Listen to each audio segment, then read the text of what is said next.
Baik, sekarang kita mulai masuk ke dalam. Ini saya akan bacakan Quran surat Al-Kahfi. Yang pertama saya akan buka rahasianya di Quran Al-Kahfi ayat yang ke-7, surat ke-18. Bapak Ibu, sebelum lanjut saya jelaskan. Al-Kahfi itu gua. Ya. Awas ya. Otak kita kan biasanya suka begitu. Begitu dengar kata gua, yang terpikir itu adalah gua Pawon, gua Jepang, gua Belanda. Langsung yang terpikir adalah tempat di bumi ini yang bolong masuk ke dalam gitu. Itu. Ngapain Quran cerita itu? Quran ini wahyu Allah, firman Allah. Gak mungkin Allah yang maha tak terbatas, yang maha tinggi ilmunya cerita yang ecek-ecek semacam itu. Makanya saya sangat kagum ya.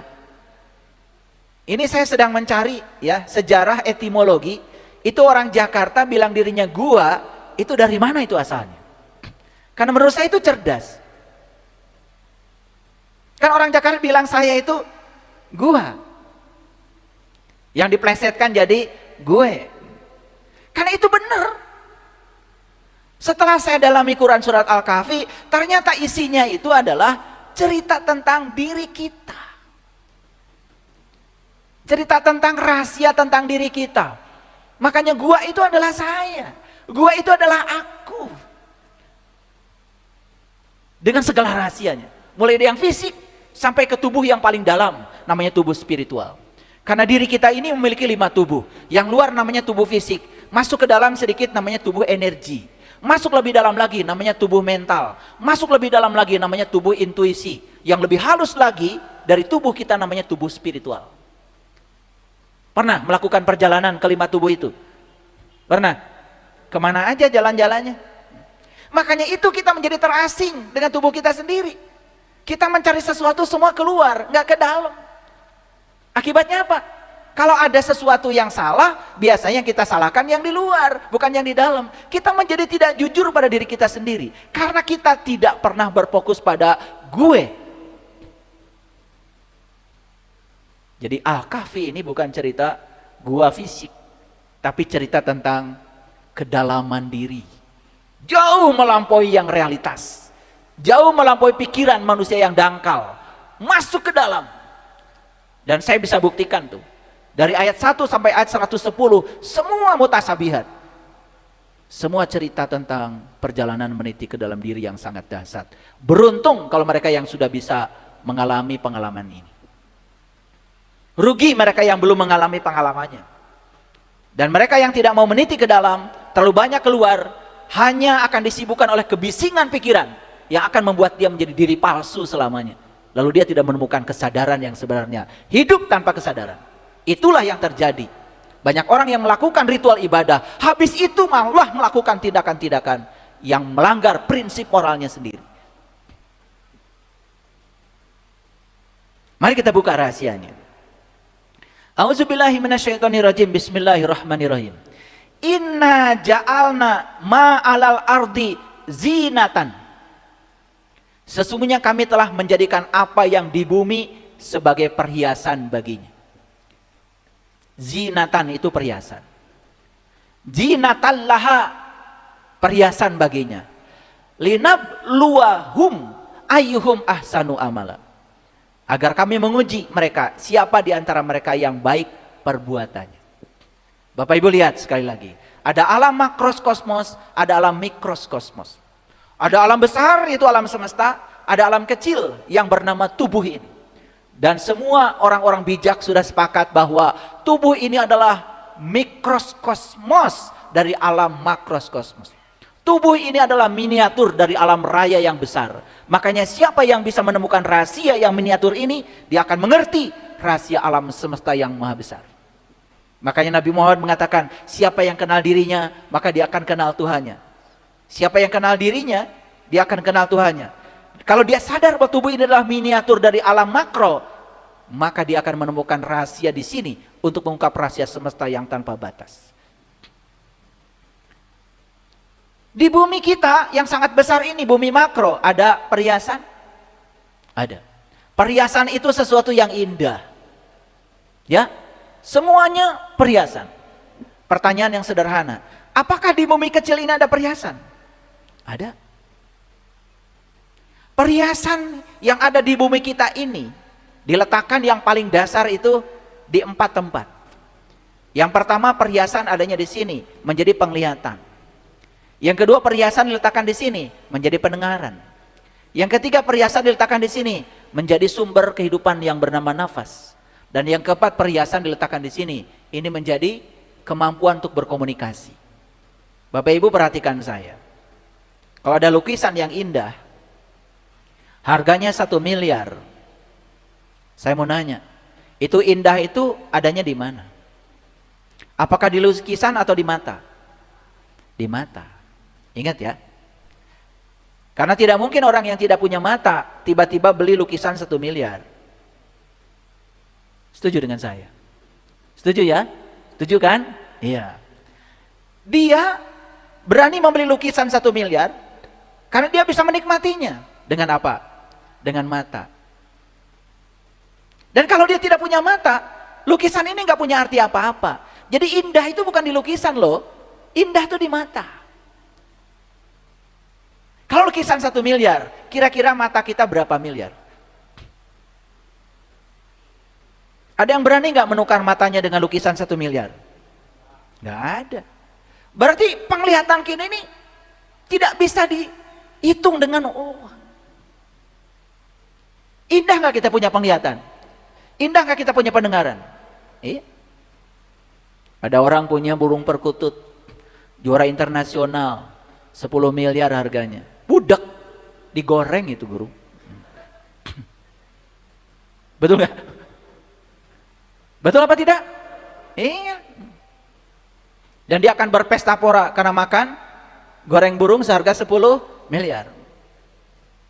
Yang dibutuhkan bukan dagingnya, yang dibutuhkan suaranya. Dan dia bisa menikmati suara karena ada yang indah di sini, ada yang maha indah di sini.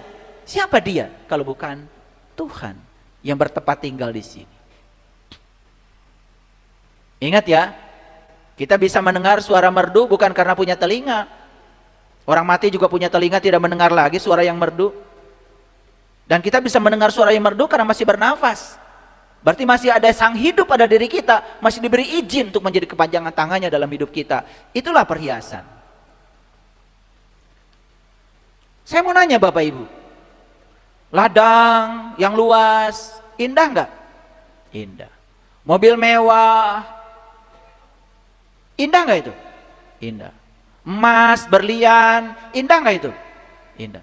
Tapi kalau berhenti bernafas, masih indah? Bahkan pindah tangan dalam sekejap. Bisa nggak Bapak Ibu melihat napas itu sebagai perhiasan? Itu karena kita terlalu sibuk keluar.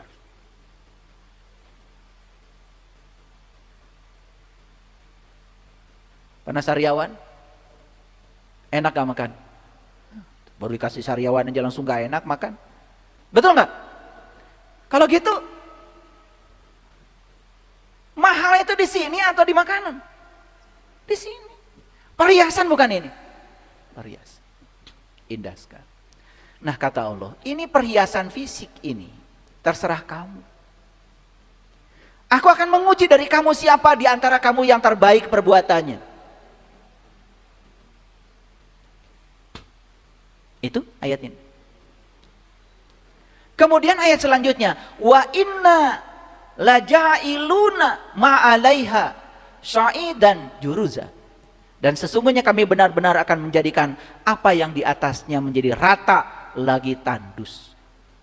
Kebayang nggak? Rata tandus. Artinya kan tidak ada kehidupan. Semua perhiasan-perhiasan yang bersifat fisik suatu saat akan rata dan tandus. Tidak memiliki makna apa-apa lagi. Makanya mereka yang terikat pada perhiasan-perhiasan fisik, mempercantik diri terus di luar, segala dipakai, gak lama. Malah takut tua, tambah cepat tuanya. Takut sakit. Ketakutan itu menjadi magnet yang bisa menarik segala hal yang menakutkan. Takut kehilangan apalagi. Pelitnya uzubillah. Iya. Emasnya banyak di tubuhnya. Semua uang yang diberikan Allah habis buat dari leher ke bawah. Dari leher ke atas tidak pernah ada. Kosong melompong ini. Tidak mau menginvestasikan uang untuk masa kejayaannya. Makanya lihat ya, menurut riset, orang yang rezekinya 75% buat gurusi dari leher ke bawah, masa depannya suram. Tapi orang yang menginvestasikan 75% dari rezekinya untuk dari leher ke atas, masa depannya cemerlang. Coba tanya, ngurusi mana? Leher ke bawah, leher ke atas? Ya. Beli buku, ditawar. Udah gitu, mahal banget. Kalau beli makanan enak, dari sini ke bawah, gak pernah nawar. Buku-buku saya yang ditulis berdasarkan pengalaman pribadi saya, masih aja yang nawar. Padahal itu sudah dikasih murah. Makanya lihat ya, orang yang tidak menghargai ilmu, dia juga tidak dihargai ilmu. Makanya ilmu itu ada maharnya, ilmu itu ada fidyahnya. Karena apa? Orang yang dapat ilmu gratis, dia juga tidak akan menghargai ilmunya. Dia tidak punya ikatan dengan ilmu. Makanya kalau ingin ada ikatan dengan ilmu, jangan mau dapat ilmu gratis. Bisa kasih tahu aja dari sekarang. Dan orang yang bermental gratis, itu mental miskin. Dia tidak memataskan dirinya kalau dia layak dan dia bisa. Hati-hati ya. Ada yang suka pengen gratisan nggak? Hah?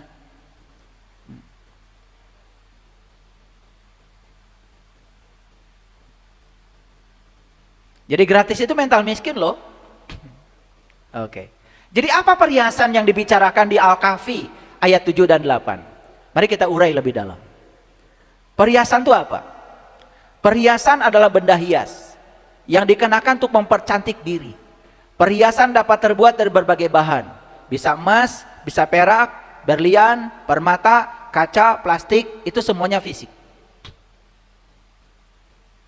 Ada yang pakai cincin nggak sekarang? Coba acungkan tangannya ke atas. Nggak apa-apa, nggak apa-apa. Emas itu atau palsu? Oh, emas ya. Emas ya. Berapa harga emas sekarang? Berapa? 1.800.000? Oke. Mahal apa murah? Alhamdulillah kebeli gitu. Jangan bilang mahal. Kalau mahal ntar nggak kebeli. Coba perhatikan itu. Cincin itu ada bolongnya nggak itu? Yang dipakai emasnya apa bolongnya?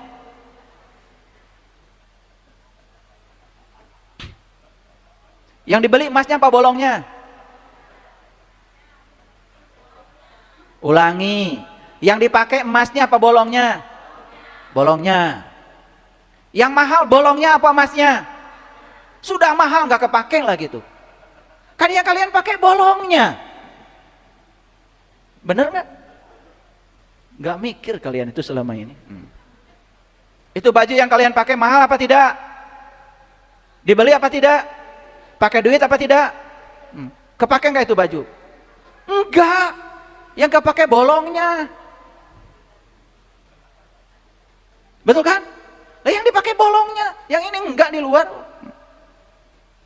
Kita lupa bahwa ada yang berguna, ada yang berharga. Yang berguna itu bolongnya loh, yang berharga luarnya. Bapak Ibu beli cangkir, jujur ya, yang kepake bolongnya kan? Lah iya.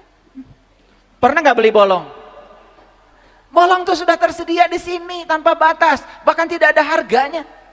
Luar biasa. Bolong itu kosong, dan kosong ini nggak kosong. Ya Allah. Yang gitu aja baru sadar. Jadi saya mau nanya sekali lagi, itu perhiasan itu mahal kan? Pakai uang kan? Ya. Tapi yang berguna bukan perhiasannya, bolongnya. Kalian beli rumah, kan yang nggak pakai bolongnya, betul nggak? Ya Allah, nggak ada yang nempel di dinding. Baru sadar ya. Oke. Nah, jadi perhiasan itu segala sesuatu yang bersifat hias, yang gunanya mempercantik diri. Nah sekarang pertanyaan saya, Bapak Ibu mau mempercantik diri di luar, fisik, atau mempercantik di dalam? Pilih. Ya luar dalam. Ya, pakai baju yang rapi, kumis cukur, rambut panjang cukur, harus rapi. Jangan menunjukkan, oh saya ini lagi susah, menunjukkan sama orang lebih dikasihani, bajunya compang camping, gak mandi-mandi. Ya, ini kalau mau ngaji ke sini yang rapi. Nanti kayaknya bagus ya kalau ada Kang Ahmad hadiah buku dari saya yang paling rapi. Paling rapi jenggotnya gitu kan. Karena agama itu ya rapi gitu. Agama itu perlente, sehat, rapi, ya, energetik, kuat, gitu. Mobilnya bagus, iya. Duitnya banyak, gitu kan. Allahnya maha kaya. Gimana sih kalian itu? Allahnya maha kaya minta sumbangan terus.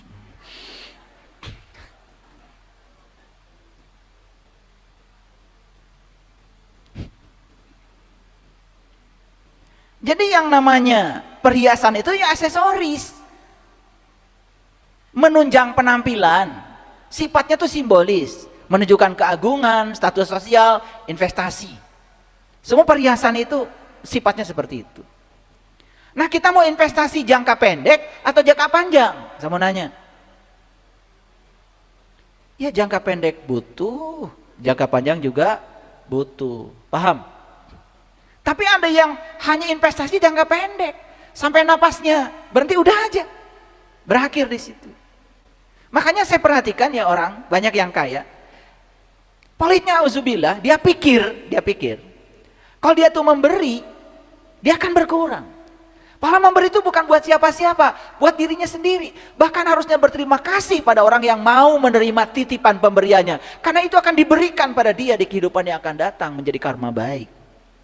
Kalau orang sadar aja begitu, gak ada orang pelit. Gak ada model-model kayak kalian kayak gini. Maaf ya.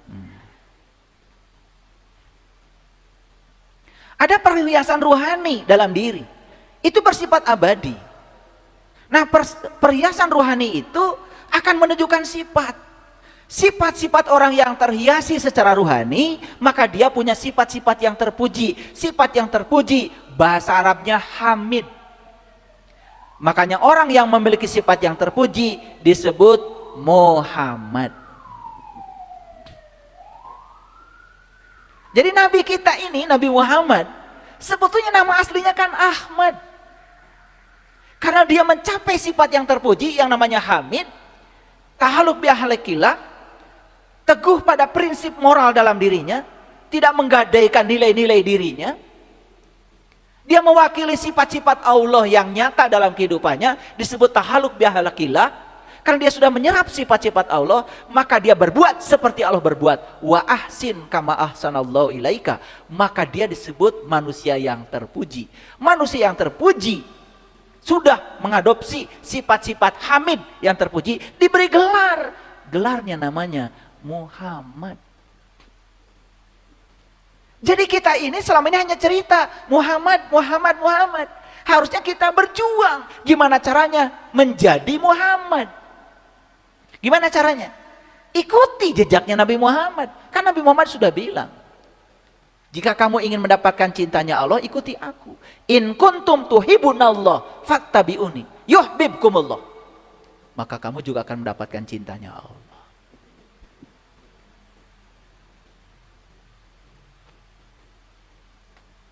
Ulangi, mau perhiasan fisik atau perhiasan dalam rohani? Nih saya kasih tahu, kalian bersolek kayak apa ya? Ya, dimerah-merahin kayak apa? Kayak habis ditinjuin. Kalau dalemannya tidak pernah dihiasi, aduh, gak ada energinya. Makanya orang yang sudah terang di dalam, hanya hadir saja dalam kegelapan, tidak usah melawan kegelapan, kehadirannya saja sudah menjadi berkah di mana kegelapan akan lenyap sesaat. Oke, jujur ya. Kalian datang ke tempat arisan, banyak gak yang nyambut? Banyak apa tidak?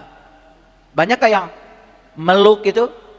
Ibu luar biasa, ditunggu-tunggu dari tadi, alhamdulillah bisa hadir lagi. Gitu apa tidak? Aduh ibu lagi, dia lagi. Pasti itu cerita kejelekan suaminya.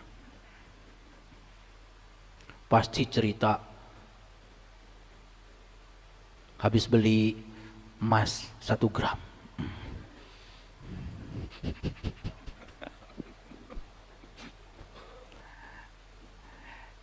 Bapak Ibu bisa nggak merasakan seseorang energinya frekuensi tinggi atau frekuensi rendah? Bisa nggak? Bisa kan? Bisa.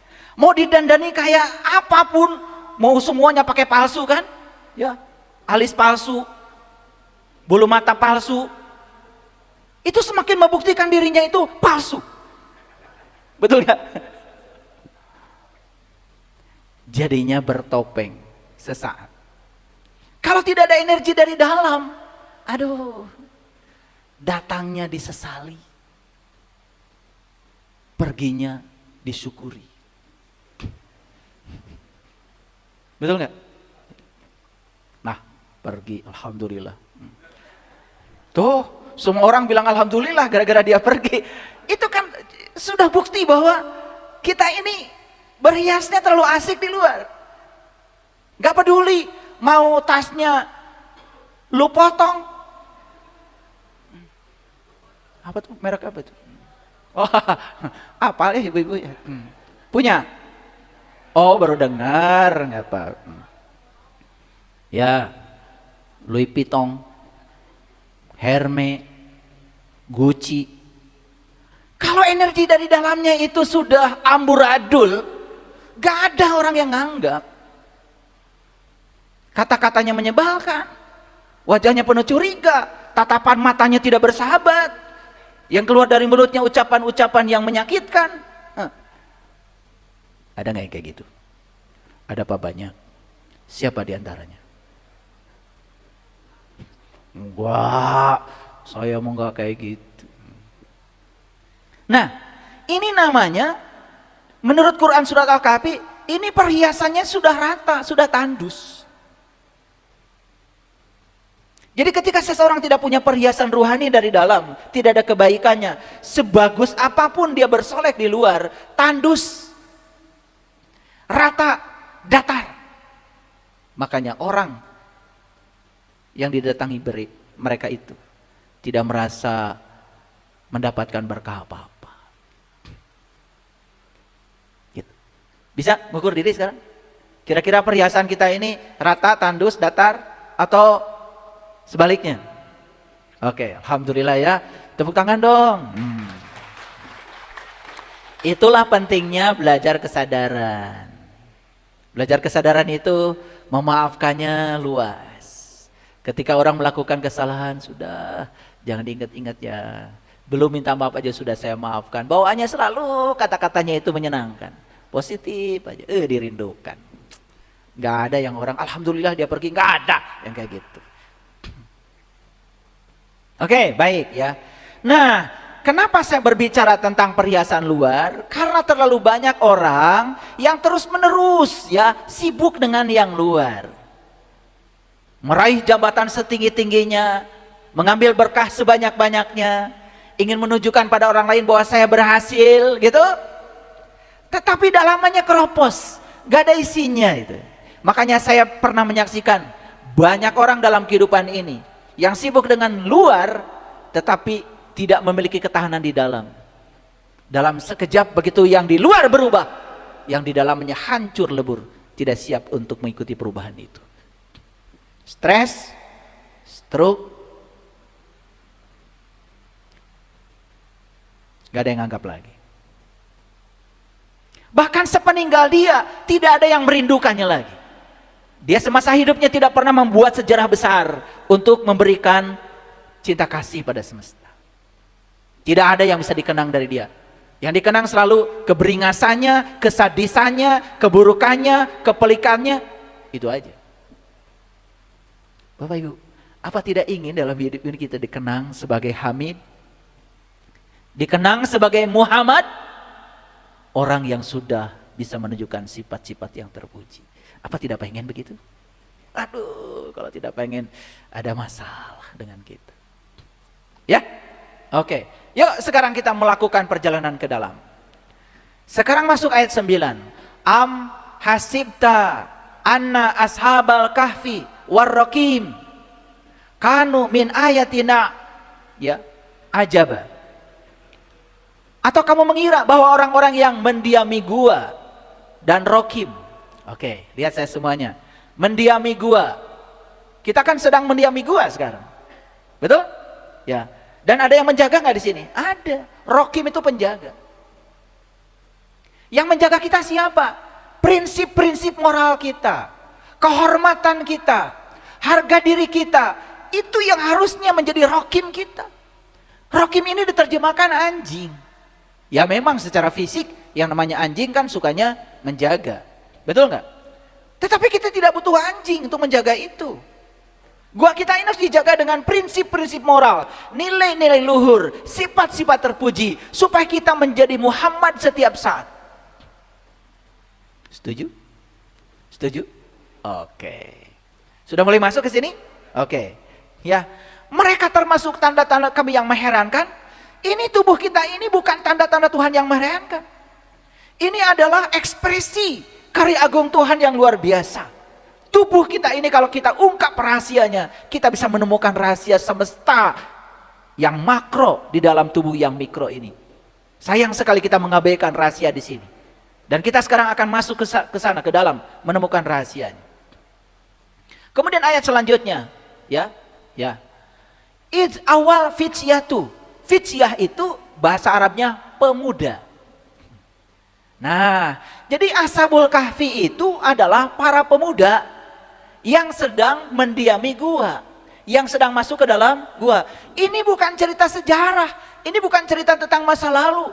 Quran itu bersifat kontekstual dan konseptual. Ini cerita tentang kita hari ini. Pertanyaan saya, mau nggak Bapak Ibu jadi Ashabul Kahfi? Mau nggak jadi pemuda yang mendiami gua? Mau? Pemuda yang mendiami gua, dia itu adalah diam di sini. Dia tidak terasing di sini. Dia menjadi dirinya sendiri. Dan kenapa pemuda? Ini mau saya ungkapkan rahasianya. Tetapi sebelum itu, saya lanjutkan dulu ayat yang ke-10. Is awal fityatu ilal kahfi faqalu rabbana atina min ladunka rahmatan wa hayyi lana min amrina rasyada. Jadi pemuda ini yang masuk ke dalam gua ini, dia meminta kepada Allah menyampaikan satu permohonan. Permohonannya begini, wahai Tuhan kami, berikanlah rahmat kepada kami dari sisimu, dan sempurnakanlah bagi kami petunjuk yang lurus dalam segala urusan kami. Jadi memohon dulu sebelum masuk ke dalam gua ini, supaya tidak salah jalan. Nah, kenapa pemuda? Oke. Saya sudah pernah ke gua yang diklaim sebagai gua Al-Kahfi, adanya di Yordan. Ini fotonya. Coba lihat ya, yang sebelah sana itu adalah luarnya. Gelap apa tidak? Gelap. Yang sebelah sini dalamnya. Sempit. Kalau baru 3-4 orang aja masuk ke dalam itu sudah sempit. Ya. Saya udah ke sana. Dan ini gua buatan manusia. Dan saya juga heran, kenapa gua ini diberi nama Ashabul Kahfi? Boleh nggak? Ya boleh. Tetapi itu nama pinjaman. Apakah Ashabul Kahfi yang dimaksud oleh Allah di Quran sama dengan yang maksud manusia? Belum tentu sama. Gak mungkin Allah cerita gua yang ini udah kecil, gelap, jauh lagi. Tapi kalau gua itu adalah diri kita, gua, masuk akal? Apakah Allah ada di sini? Apakah bersama kita? Apakah kita bisa meniti ke dalam diri? Nggak usah jauh-jauh ke sana, berarti ongkos. Bahkan orang Yordan sendiri tidak percaya kalau yang dimaksud dengan Ashabul Kahfi di Quran sama dengan Ashabul Kahfi nama gua yang di Yordan. Orang Yordan sendiri tidak percaya. Saya pernah dialog dengan jubir saya, tour guide saya. Dia sendiri nggak percaya. Mari kita buktikan sekarang. Ashabul Kahfi itu siapa? Pemuda yang mendiami gua. Supaya apa? Jadi orang yang beriman. Bagaimana mungkin kita masuk ke dalam gua yang fisik, keluar dari situ tiba-tiba jadi orang beriman? Gak mungkin. Dan iman kepada Allah berarti kita harus meniti ke dalam diri, bertemu, mengenal Dia yang bersama dengan kita. Perjalanannya keluar apa ke dalam? Keluar. Masuk akal nggak omongan saya? Masuk akal? Oke. Tertarik ke sini? Saya kasih tahu ongkosnya 67 juta. Ya kalau mau jalan-jalan ke sana boleh-boleh aja. Ya, jangan a priori. Saya juga udah ke sana. 67 juta bayar. Dari sini saya terbang ke Mesir dulu, dari Mesir baru ke Yordan. Sekalian dari Yordan saya nyebrang lewat belakang masuk ke Palestina, ke Yerusalem. Karena kita tidak punya hubungan diplomatik dengan Israel. Jadi satu-satunya cara adalah menggunakan jalan belakang. Gitu. Ya? Oke, saya tidak mau cerita itu. Tapi lihat gua ini, ada yang tertarik ke sini? Ya kalau mau jalan-jalan nggak apa-apa. Kalian supaya difoto. Ya. Tapi kalau sudah pergi ke sana dan foto, jangan mentang-mentang Ashabul Kahfi. Betul nggak?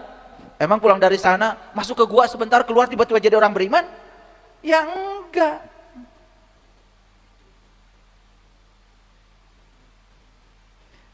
Lihat saya semuanya. Ya.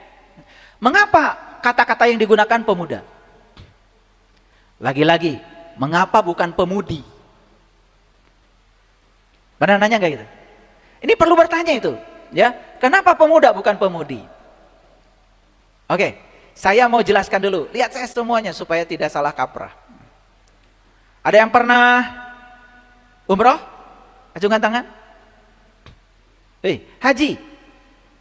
Wih, luar biasa. Banyak Pak Haji berarti di sini ya. Banyak Ibu Haja ya. Oke. Haji, umroh itu sering disebut perjalanan ruhani. Ya, bukan perjalanan jasmani loh. Walaupun yang berangkat jasmani jauh juga ikut. Tapi perjalanan ruhani. Makanya di ritual haji, yang pakai kain ihram, itu cuma laki-laki. Awas ya, perempuan enggak. Pakai baju putih aja. Ya, nah, begitu sa'i, yang lari laki-laki. Perempuan walaupun gulu senam gak boleh lari.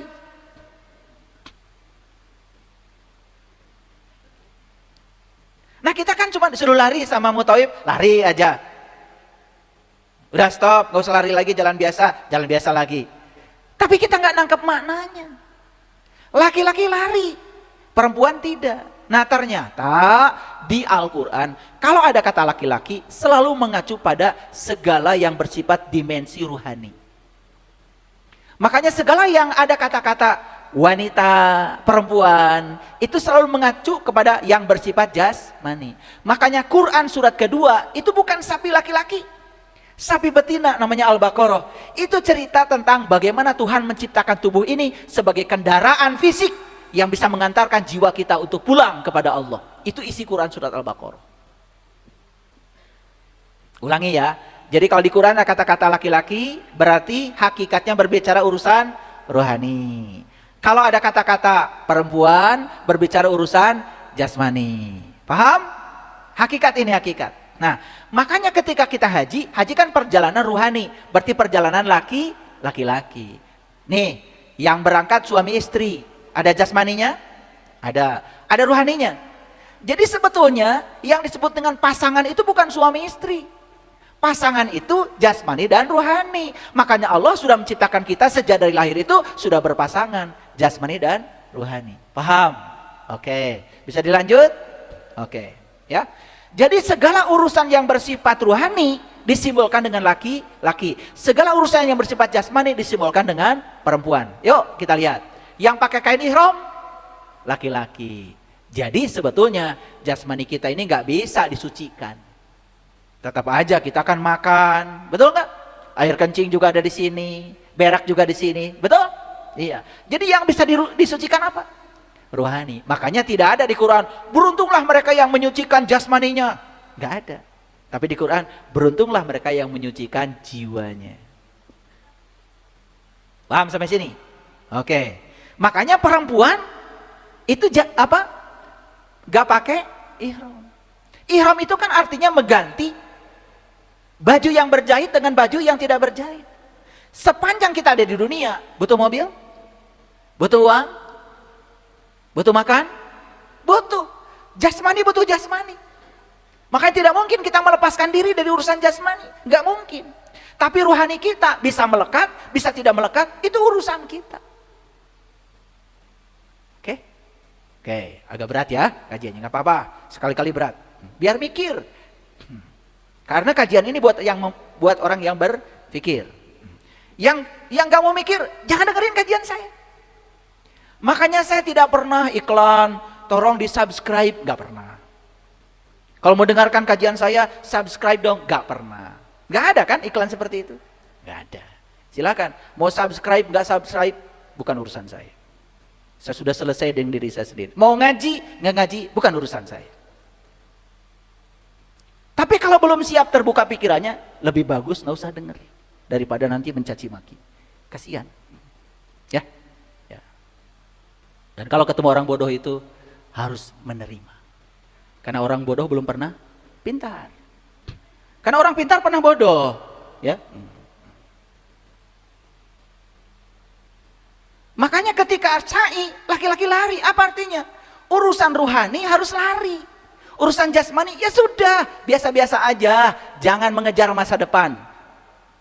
Gampang kok, kalau masa depan ingin didapat, gampang. Tidak usah dikejar masa depan itu. Tarik masa depan ke frekuensi kita saat ini. Akan jadi kenyataan. Wah, ini ilmu mahal sebetulnya ya. Ini saya bocor ini. Harusnya bayar ini. Gak apa-apa lah, udah dibocorin.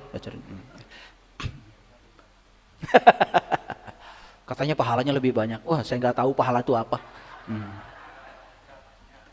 Pahalu saya nggak ngerti. Makanya saya nggak pernah bagi-bagi pahala di sini. Nggak ngerti saya. Nggak ngerti. Ya. Pokoknya yang saya ngerti, kalau kita menciptakan sebab baik, kita dapat akibat baik. Menciptakan sebab buruk, kita akan dapat akibat buruk. Gitu aja. Dan yang menerima akibat diri kita sendiri. Yang saya tahu itu. Yang pahalu, cari aja sama yang suka obral pahala.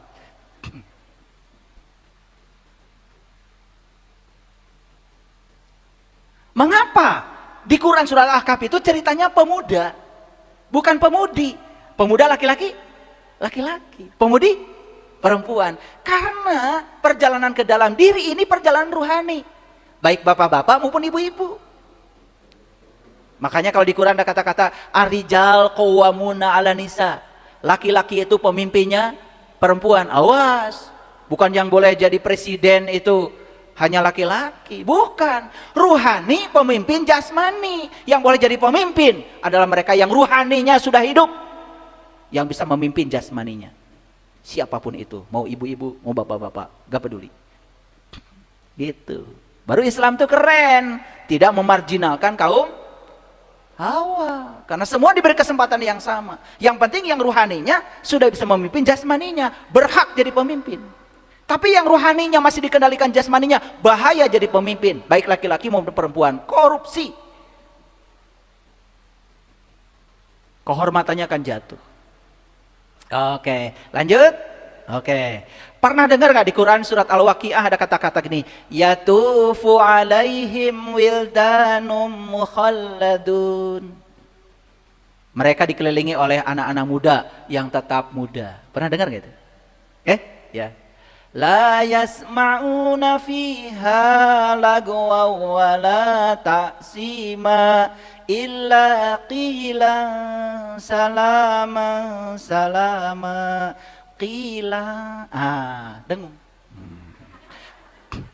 Ikhfa. Nggak boleh kilan. Nggak boleh.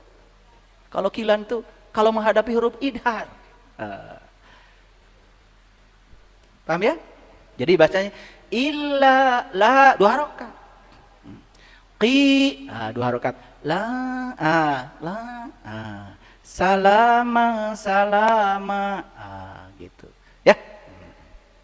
Silakan Bu Yati. Kayak di TV saya nih.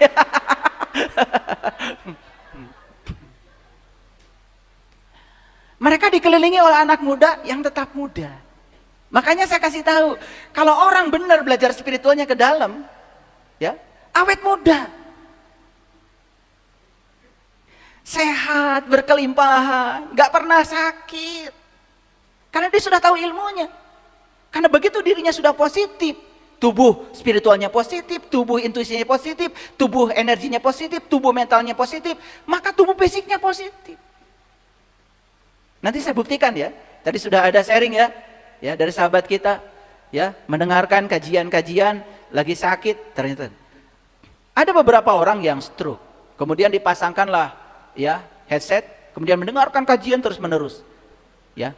Luar biasa, bisa sembuh dari stroke.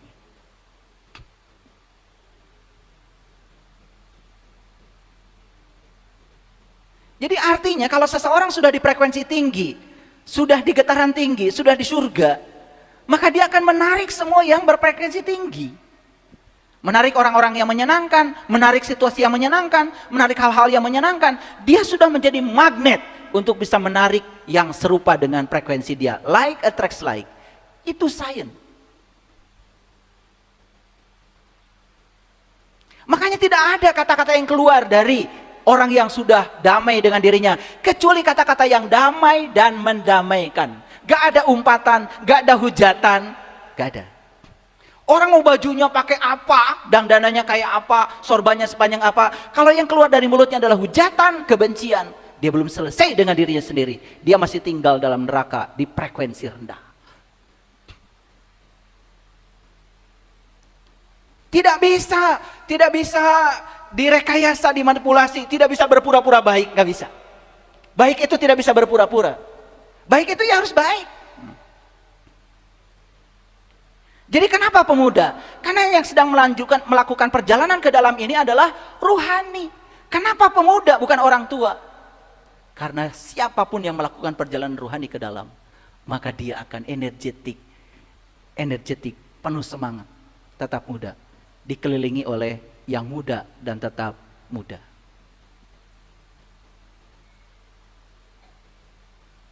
Jadi umur 35, jalan sudah diseret.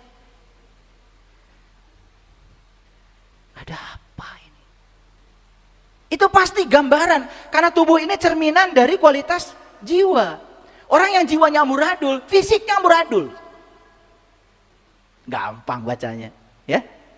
Umur masih muda, matanya berair. Itu masalah jiwa itu. Itu bukan fenomena fisik.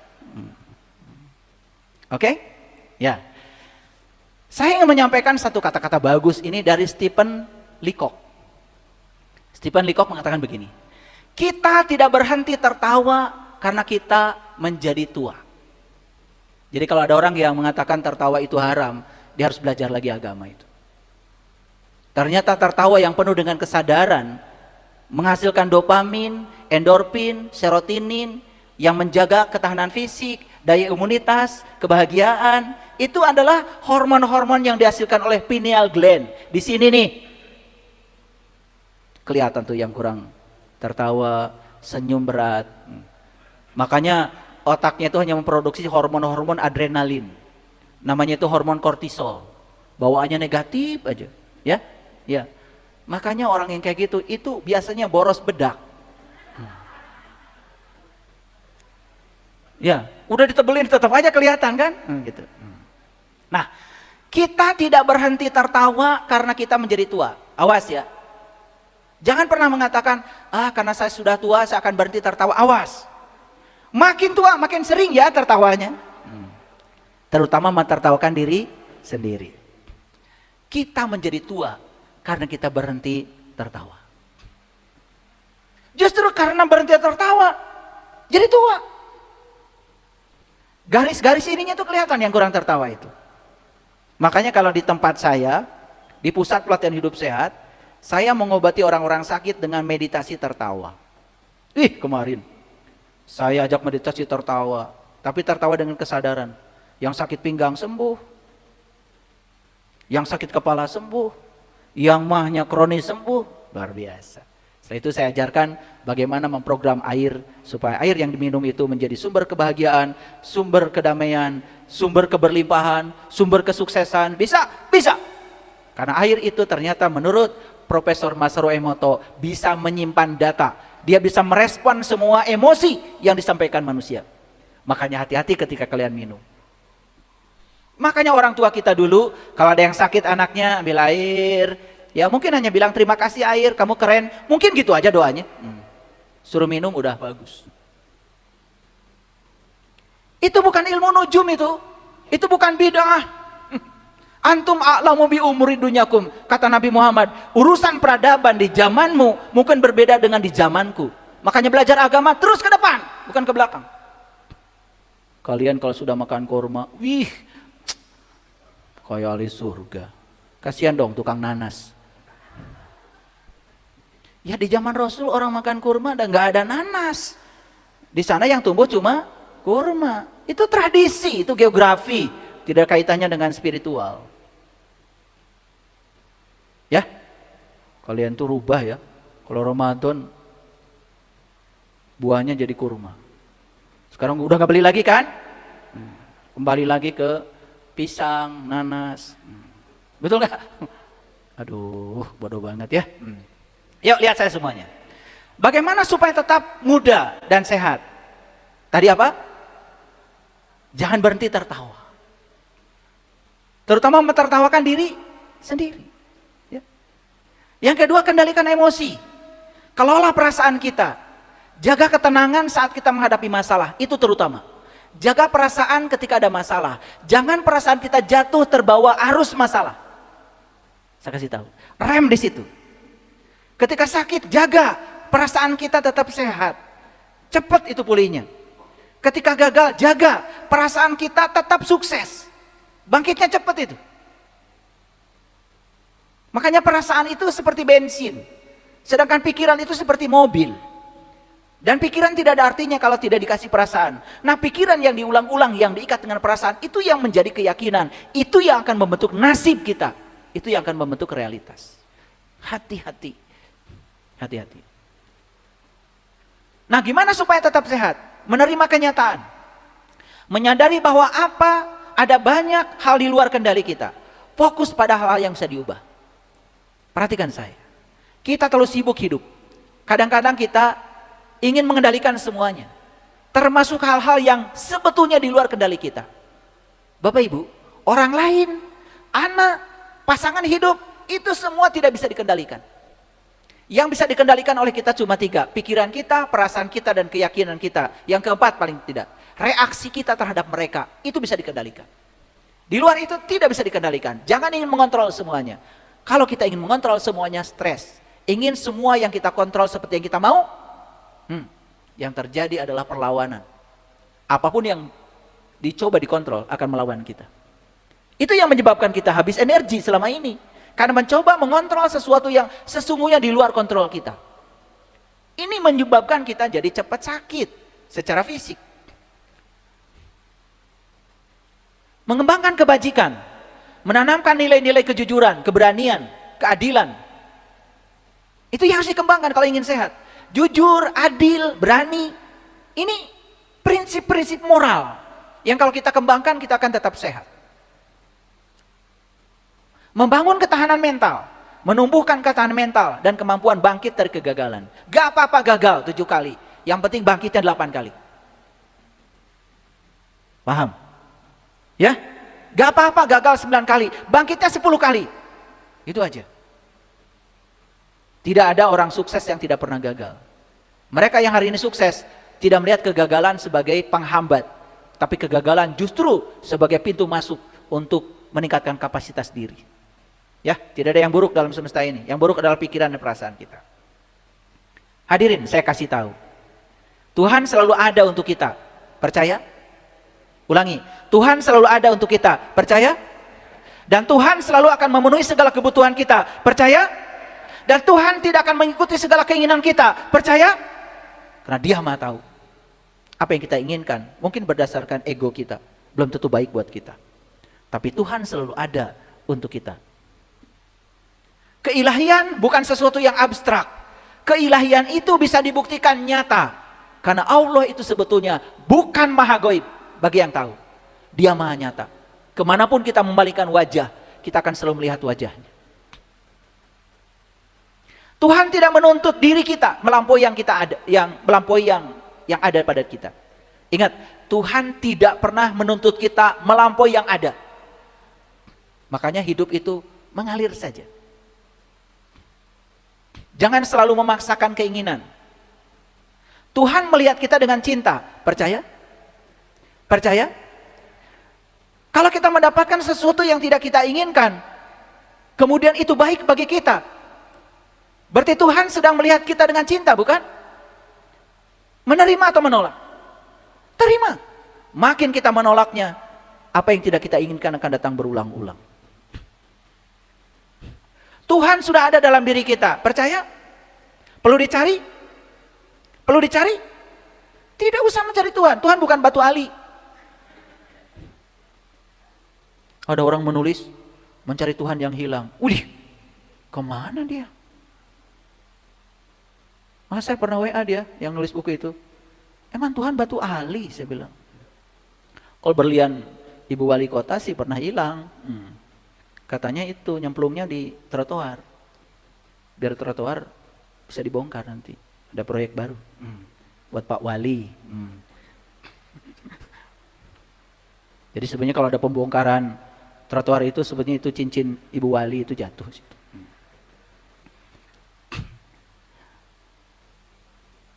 Tuhan selalu ada dalam diri kita. Percaya? Terasa sekarang adanya? Ya Allah. Sekali lagi, hidup penuh makna dan cinta? Hidup penuh makna dan cinta? Yes? Sudah bisa melihat? Yes. Sekarang lepaskan penilaian baik buruk. Benar salah, lepaskan semua itu. Hidup penuh makna dan cinta. Semua yang terjadi, baik itu kita kehendaki kehadirannya, tidak kita kehendaki, semua untuk kebaikanku. Katakan itu. Karena Tuhan melihat kita dengan cinta. Tapi kita melihatnya dengan benar salah baik buruk. Karena kita sempit melihat sesuatu. Dan kita punya kolbu, hadirin. Dan kolbu adalah jendela yang menyatukan diri kita dengan Tuhan. Dan siapapun yang sudah terbuka pintu kolbunya, jendelanya sudah terbuka, maka dia sudah bisa menyatu bermanunggal dengan Tuhan. Jadi sekarang tugas kita apa? Berhenti. Berhenti. Kita terlalu sibuk mengejar. Sekali-kali berhenti dan belajar mendengarkan. Mendengarkan lebih banyak. Maka, jika kita melakukan hal-hal yang semacam ini, kita akan menemukan ternyata ruang suci dalam diri kita yang disebut dengan keheningan. Itulah tempat kita menemukan perlindungan sejati di dalam diri.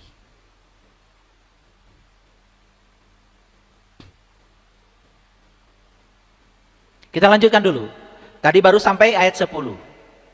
Maka di dalam Quran surat Al-Kahfi ayat yang ke-11 dikatakan fadorobna ala azanihim. Azan pendengaran. Fadorobna ala azanihim fil kahfi sinina adada. Kami tutup telinga mereka beberapa tahun dalam gua itu. Apa maknanya? Ditutup telinga.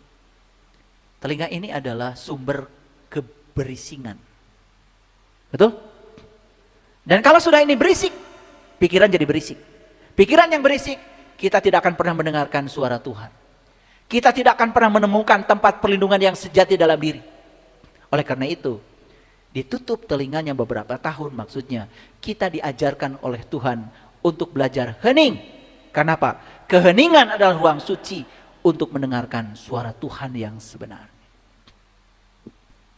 Jadi kenapa suara dia tidak terdengar oleh kita selama ini? Berisik.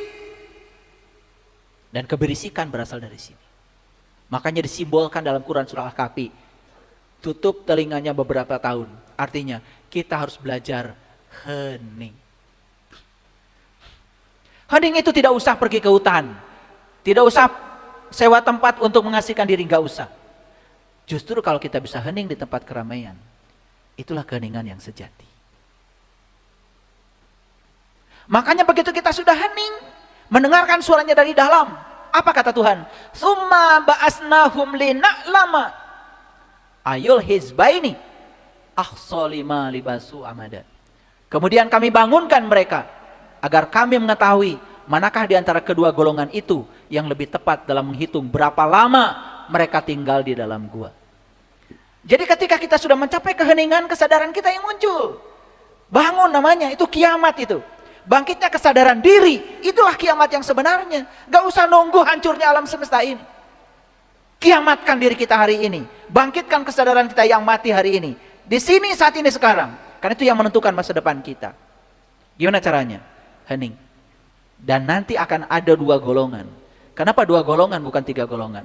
Hadirin, 2 golongan. Dalam Quran ada kata-kata golongan kanan, golongan kiri. Ada? Di surat Al-Waqiah kan? Ya. Ada golongan kiri, golongan kanan. Kiri di Quran selalu melambangkan jasmani. Kanan selalu melambangkan rohani. Kiri melambangkan wanita. Kanan apa? Melambangkan laki-laki. Jadi selalu begitu. Bumi melambangkan jasmani. Langit melambangkan rohani.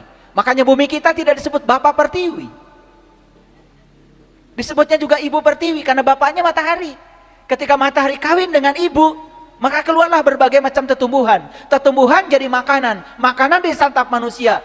Jadilah saripati makanan. Keluarlah yang namanya sperma dan sel telur. Atas nama Tuhan, diberikanlah cinta kita. Saat ibu bapak kita berpelukan, berpadu 2 sel itu, lahirlah yang namanya kehidupan.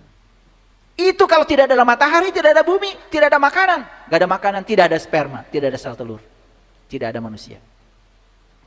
Makanya ini disebut Ibu Pertiwi, ibu kita. Makanya jangan sakiti bumi ini, jangan sakiti. Jangan sampai merintih Ibu Pertiwi ini. Dilobangi, diambil batu baranya, diambil timahnya, diambil ininya, diambil itunya, hutannya dibabat semua.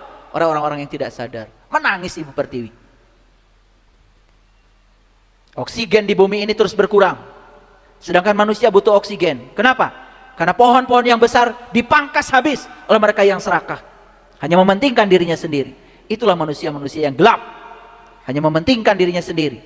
Dia pikir bumi ini adalah warisan buat dirinya. Padahal bumi ini adalah titipan buat anak cucu kita ke depan.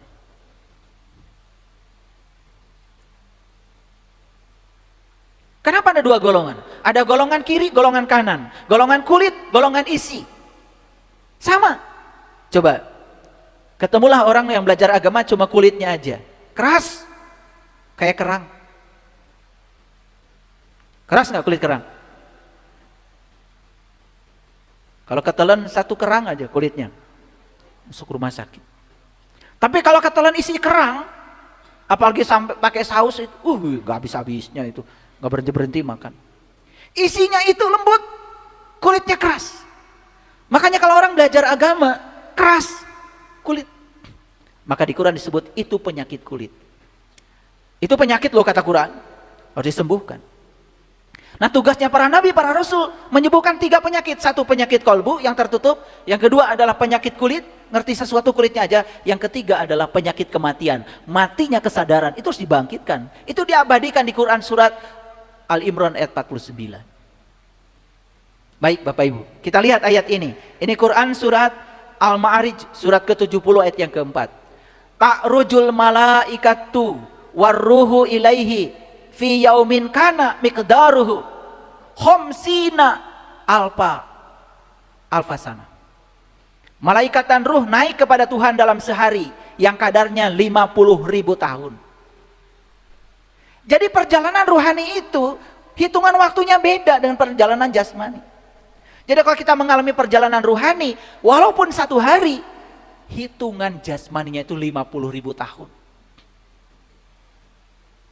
Makanya orang-orang yang selalu melakukan perjalanan ke dalam, perjalanan rohani, memasuki alam nur ala nur. Satu hari di alam cahaya sama dengan 50.000 tahun di alam dunia ini. Dia sudah melakukan perjalanan abadi, perjalanan yang sangat panjang. Beda dengan orang-orang yang hanya berjalan di dunia jasmani. Nah makanya beda hitungannya. Orang yang di dunia jasmani ngitungnya 1 hari. Orang yang di dunia ruhani 50.000 tahun. Karena 1 hari dalam rohani sama dengan 50.000 tahun. Jadi beda cara perhitungan mereka. Jadi yang berjalan secara jasmani dengan yang berjalan secara ruhani, perhitungannya beda. Pilih yang mana Bapak Ibu? Ya, lakukan perjalanan rohani. Karena 1 hari di sana sama dengan 50.000 tahun. Keren. Makanya malaikat dan ruh naik menghadap Tuhan. Kalau saya jelaskan ya, ini butuh waktu banyak. Tapi saya cuma jelaskan permukaannya saja. Yang saya pentingkan di sini adalah kadar waktunya. Oke, Bapak Ibu, perhatikan saya sekarang. Betul manusia ini adalah sebuah mikrokosmos? Oke. Susunan organ tubuh manusia persis seperti tata surya. Jantung adalah mataharinya dan semua organ lain itu adalah planet-planetnya. Makanya orang-orang yang selalu penuh dengan cinta, syukur, apresiasi dalam batinnya. Perhatikan tuh. Orang-orang yang selalu cinta, syukur, apresiasi, menghargai orang lain. Perhatikan ciri-cirinya. Sistem kekebalan tubuhnya itu meningkat. Makanya itu yang dikatakan tadi, muda tetap muda. Makanya perlu ya, melakukan perjalanan ke dalam supaya kita melakukan proses penyembuhan secara secara holistik. Produksi zat kimia vital meningkat. Zat kimia vital itu apa? Dopamin, endorfin, serotonin, oksitoksin, itu zat kimia vital. Itu untuk vitalitas tubuh. Umur 40 sudah diusir-usir sama istrinya. Kenapa? Kurang jantan. Dikiranya ini masalah fisik. Maka pergilah ke tempat-tempat yang tidak tepat. Yang bikin mobil Innova jadi Avanza itu loh. Diurutkan jadi gede. Udah gitu makan aneh-aneh.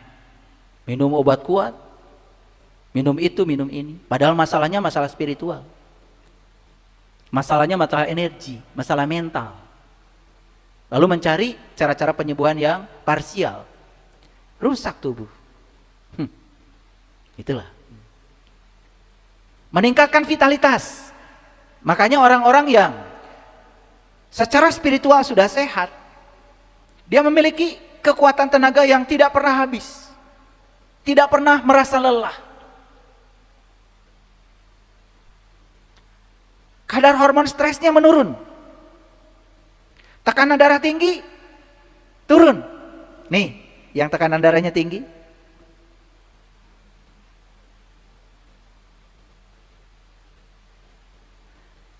Glukosa habis, semua jadi energi. Pankreas berfungsi dengan bagus. Insulin dihasilkan untuk bisa mengubah gula menjadi energi. Jadi efeknya dari belajar meniti ke dalam, memasuki gua kita yang sebenarnya, itu efeknya luar biasa pada semua aspek kehidupan. Ritme jantungnya jadi teratur. Nih, saya tadi pagi sengaja ya, habis lari 7 kilo, saya selfie. Saya kirim di grup, biar pada sadar semua olahraga. Karena hanya olahraga, dokter terbaik kita. Saya kasih tahu, olahraga adalah dokter terbaik. Nah, baru pada nyaut semua, ada yang baru mulai olahraga. Kadang-kadang harus diinspirasi seperti itu. Ya, itu. Nah,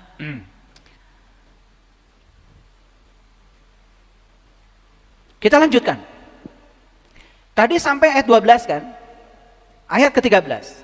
Nahnu naqussu 'alaika naba'ahum bil haqq. Kami kisahkan kepadamu cerita ini dengan hak. Ini saya sedang cerita apa ini? Cerita Ashabul Kahfi. Dulu apa sekarang? Sekarang. Siapa yang sedang ceritakan? Kita yang sedang melakukan perjalanan ke dalam. Ini kan cerita tentang gua. Cerita tentang gue. Bukan cerita sejarah saya. Sejarah itu sudah lewat masa lalu. Masa iya ada orang yang tidak beriman masuk gua, keluar jadi orang beriman? Gua apaan itu? Kalau gua bisa membuat orang beriman, kayaknya kita berbondong-bondong deh masuk ke dalam gua, betul nggak? Dan keluar dari situ tiba-tiba jadi orang beriman begitu? Sadar. Kami kisahkan kepadamu ceritain dengan hak. Gak mungkin Allah menceritakan kisah ini, kisah tentang masa lalu yang tidak bisa kita lakukan hari ini. Pertanyaan saya dari lubuk hati yang terdalam buat Bapak Ibu, apakah Bapak Ibu bisa menjadi Ashabul Kahfi hari ini? Bisa. Bisa menjadi pemuda yang bisa masuk ke dalam gua? Bisa. Bisakah kita setelah keluar dari gua jadi orang beriman? Bisa. Dia bersama kita lebih dekat daripada urat nadi leher kita. Tidak pernah Allah mengatakan, aku tinggal di Yordan loh. Nggak pernah. Saya tidak menemukan ayatnya. Tapi Allah mengatakan, aku bersama kamu. Lebih dekat daripada urat nadi leher. Sesungguhnya mereka adalah pemuda-pemuda yang beriman kepada Tuhan mereka. Dan kami tambah pula mereka dengan petunjuk. Luar biasa. Ya, jadi ayat ini jelas mengatakan, innahum fityatun. Fityah tadi, pemuda.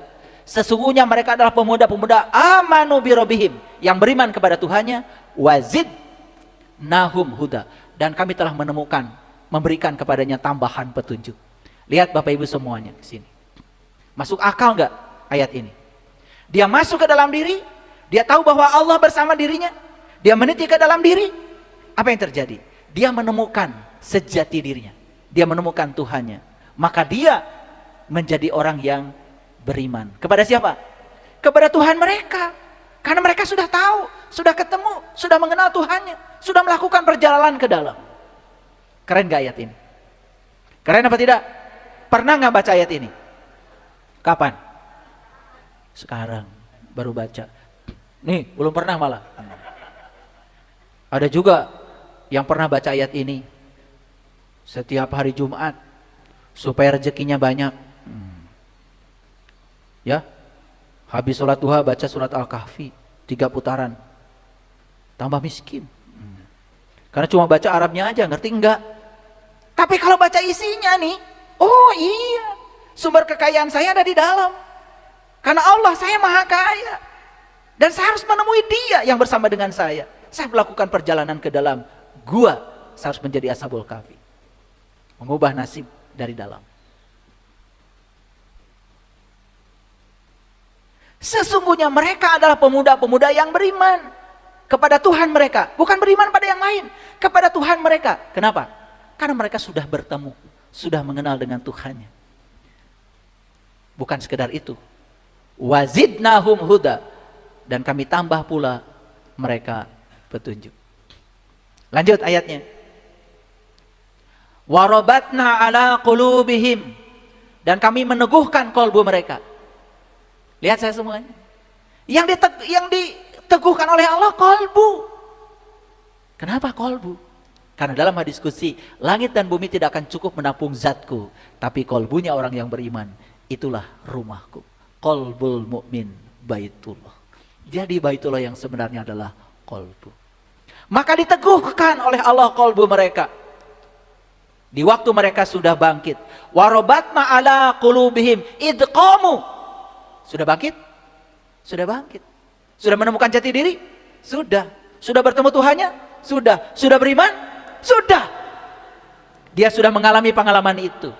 Idqamu. Lalu berkata, faqalu Rabbuna Rabbus samawati wal ard. Tuhan kami adalah Tuhan seluruh langit dan bumi. Karena sudah kenal, dia bisa berkata begitu. Oh, ternyata Tuhanku bukan hanya ada pada diriku, tapi Tuhanku meliputi Anda, meliputi Anda, meliputi Anda, meliputi Anda, meliputi seluruh langit dan bumi.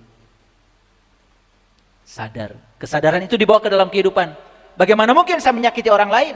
Bagaimana saya menipu orang lain? Bagaimana saya bisa merendahkan orang lain?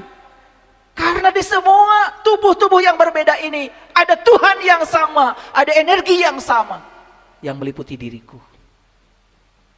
Makanya kesadaran itu membuat dia berkata, qalu Rabbuna Rabbus samawati wal ard lan nad'uwa min dunihi. Kami sekali-kali tidak menyeru Tuhan selain Dia.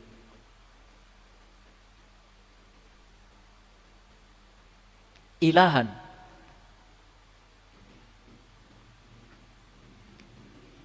Kami sekali-kali tidak menyuruh Tuhan selain Dia. Dia tidak menyuruh Tuhan yang selain Dia, karena sudah tahu Dia. Masuk akal? Makanya hadirin, saya kasih tahu, sepanjang kita tidak tahu dan kenal pada Dia, kita akan terus menduakan Dia. Makanya coba baca itu yang namanya talbiyah haji, talbiyah umroh. Labbaik Allahumma labbaik, labbaik la syarika laka labbaik. Innal hamda wa nimata laka wal mulk la syarika. Aku datang memenuhi panggilanmu untuk membebaskan syirik yang ada padaku. Jadi sebetulnya haji itu adalah berkunjung ke Baitullah agar kita bertemu yang punya rumah. Setelah bertemu kita terbebas dari dosa syirik. Karena kita tidak menduakan Dia lagi, karena sudah tahu dan kenal kepada Dia. Itulah yang dikatakan di Al-Kahfi ini. Makanya jelas, lan nad'uwa min dunihi ilahan. Kami sekali-kali tidak menyeru Tuhan selain Dia. Laqad qulna idza satoto. Sesungguhnya kami kalau demikian telah mengucapkan perkataan yang amat jauh dari kebenaran. Jadi sepanjang seseorang itu belum meniti ke dalam gua, belum bertemu dengan jati dirinya, maka dia akan terus-menerus menyeru Tuhan-Tuhan yang selain Dia. Dan menyeru Tuhan yang selain Dia, kata Quran, sesungguhnya kalau begitu kami telah mengucapkan perkataan yang amat jauh dari kebenaran. Kan banyak orang yang mengatakan seolah-olah dia sudah tahu dan kenal, lalu menyebut-nyebut namanya, padahal dia tidak tahu barangnya. Dan itu adalah perkataan yang jauh dari kebenaran. Makanya Tuhan tidak bisa diceritakan, tidak bisa dijelaskan, tetapi Dia bisa ditemui oleh orang yang mau dan merindukannya. Karena Dia sendiri yang berkata di dalam Al-Quran, surat Al-Kabut ayat 5, barang siapa yang berharap jumpa dengan Tuhannya, maka waktu yang dijanjikan pasti datang. Man kana yarju liqa Allah fa inna ajalallahu la'aj. Barang siapa yang berharap jumpa dengan Allah, waktu yang dijanjikan pasti datang. Jadi sebetulnya cerita Ashabul Kahfi masuk ke dalam gua itu hakikatnya adalah cerita pertemuan dengan jati diri. Masuk akal? Masuk akal? Oke, kita lanjutkan ayat selanjutnya. Ayat yang ke-15. Kaum kami ini telah menjadikan selain Dia sebagai Tuhan-Tuhan. Ini kesadaran. Jadi Ashabul Kahfi ini sebelumnya mengakui kaum kami ini telah menjadikan selain Dia sebagai Tuhan-Tuhan. Ada pengakuan di ayat ke-15. Mengapa mereka tidak mengemukakan alasan yang terang? Siapa yang lebih zolim daripada orang-orang yang mengada-adakan kebohongan terhadap Allah? Jadi karena bingung, kok orang-orang nih ya di sekitar ini tidak memberikan penjelasan yang masuk akal ya, tidak memberikan alasan yang terang ya, gitu. Jadi ketika dia mengakui bahwa sebetulnya dia ini menjadikan yang selain Dia sebagai Tuhan, dia juga bingung. Bagaimana caranya saya menemukan Tuhan saya yang sebenarnya? Toh di luaran juga sama-sama seperti saya, begitu kira-kira. Paham? Makanya di ayat yang ke-16 dipungkas dengan, dan apabila kamu meninggalkan mereka, siapa mereka? Yang tadi, yang menjadikan Tuhan-Tuhan selain Dia itu karena belum tahu dan kenal. Dan apa yang mereka sembah selain Allah. Wa idzi tazaltumuhum wa ma ya'buduna illallah. Dan apabila kamu meninggalkan mereka, tinggalkan mereka itu yang ngarang-ngarang itu, tinggalkan mereka itu yang menciptakan Tuhan dengan persepsinya itu, tinggalkan itu, kata Quran. Dan apabila apabila kamu meninggalkan mereka dan apa yang mereka sembah selain Allah, maka kata Quran, fa'wu ilal kahfi. Carilah tempat berlindung ke dalam gua. Jelas? Jelas? Jadi ada tugas sekarang. Jangan mengikuti mereka yang menyembah Tuhan selain Dia, karena mereka tidak tahu. Maka di ayat ini, fa'wu ilal kahfi, maka carilah tempat berlindung ke dalam gua itu. Ayat selanjutnya, yang surlakum rabbukum mirahmati, niscaya Tuhanmu akan melimpahkan sebagian rahmatnya kepadamu. Dan menyediakan sesuatu yang berguna bagimu dalam urusan kamu. Jadi segala urusan kamu jadi terpenuhi. Semua dicukupkan oleh Dia. Wah, keren. Ini bukan cerita teori loh. Saya cerita pengalaman pribadi saya. Saya sedang meniti ke dalam. Saya bukan cerita omong kosong, bukan cerita bualan. Terasa nggak Bapak Ibu getaran saya? Terasa ke energi saya? Ya, saya bicara dengan energi, saya bicara dengan getaran. Kalau Bapak Ibu bisa merasakan frekuensi saya sekarang, berarti Bapak Ibu punya bakat untuk ke sana. Punya peluang untuk ke sana. Lalu ayat yang ke-17, ayat terakhir kajian kita hari ini, wa tarasyamsa idza tola'at, dan kamu akan melihat matahari ketika terbit. Jadi ketika kita masuk ke dalam gua itu, matahari terbit. Padahal gua yang diklaim di Yordan tadi, poek, gelap, gak ada mataharinya. Jelas, surat Al-Kahfi tidak cerita tentang gua yang di Yordan. Ini cerita tentang perjalanan ke dalam. Dan kamu akan melihat matahari ketika terbit, condong dari gua mereka ke sebelah kanan. Dan apabila matahari terbenam, menjauhi mereka ke sebelah kiri. Ini terbitnya dari kanan. Tapi terbenamnya ke sebelah kiri. Masih ingat tadi kanan? Kanan itu rohani. Kiri itu jasmani. Begitu kita fokus pada aspek rohani, matahari terbit dari alam rohani. Dan begitu kita fokus pada alam jasmani, kiri terbenam matahari. Lihat orang-orang yang hanya sibuk dengan perhiasan duniawi. Sibuk dengan cincin, emas, berlian, shadow,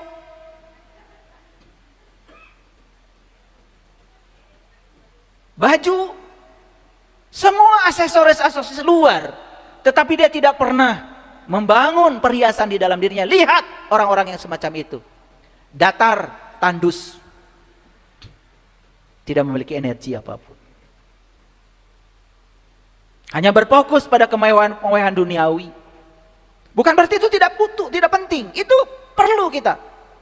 Tetapi masa kita berfokus ke situ terus-menerus? Jadi matahari terbit dari mana? Ketakutan itu menjadi magnet yang bisa menarik segala hal yang menakutkan. Takut kehilangan apalagi. Pelitnya uzubillah. Iya. Emasnya banyak di tubuhnya. Semua uang yang diberikan Allah habis buat dari leher ke bawah. Dari leher ke atas tidak pernah ada. Kosong melompong ini. Tidak mau menginvestasikan uang untuk masa kejayaannya. Makanya lihat ya, menurut riset, orang yang rezekinya 75% buat gurusi dari leher ke bawah, masa depannya suram. Tapi orang yang menginvestasikan 75% dari rezekinya untuk dari leher ke atas, masa depannya cemerlang. Makanya saya perhatikan ya orang, banyak yang kaya, pelitnya auzubillah, dia pikir, kalau dia tuh memberi, dia akan berkurang. Padahal memberi itu bukan buat siapa-siapa, buat dirinya sendiri. Bahkan harusnya berterima kasih pada orang yang mau menerima titipan pemberiannya. Karena itu akan diberikan pada dia di kehidupan yang akan datang menjadi karma baik.